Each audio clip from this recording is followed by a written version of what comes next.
பொதுமக்களுக்கும் அரசு ஊழியர்களுக்கும் அடுத்தடுத்து ஜாக்பாட். இனி கரண்ட் பில் மாசம் மாசம் கட்டணுமா?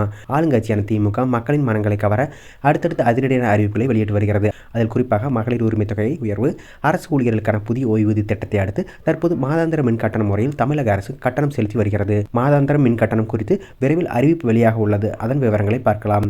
மகளிர் உரிமை தொகை உயர்வு தற்போது தகுதியுள்ள பெண்களுக்கு மாதம் ரூபாய் 1000 வழங்கப்பட்டு வருகிறது. இந்த நிலையில் அடுத்த முறை திமுக ஆட்சிக்கு வந்தால் இந்த தொகை 2000 ரூபாயாக உயர்த்தப்படும் என்று முதலமைச்சர் அறிவித்துள்ளார்.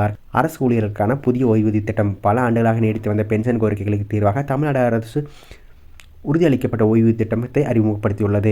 இது ஊழியர்களின் ஓய்வு பெறும்போது அவர்களின் கடைசி சம்பளத்தில் 50% ஓய்வூதியமாக உறுதி செய்யப்படும்.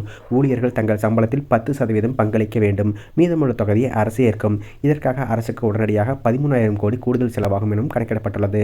மாதாந்திர மின் கட்டண முறை அனைவரும் ஆவலுடன் எதிர்பார்க்கும் 3வது பெரிய அறிவிப்பு இதுதான். திமுகவின் தேர்தல் வாக்குறுதியான மாதாந்திர மின் கட்டண முறை அமல்படுத்த ஆலோசனைகள் தீவிரமாக நடத்தப்பட்டு வருகிறது. மாநிலம் முழுவதும் ஸ்மார்ட் மீட்டர்கள் பொருத்தும் பணி முடிந்த பிறகு இந்த முறை படிப்படியாக நடைமுறைக்கு வரும்.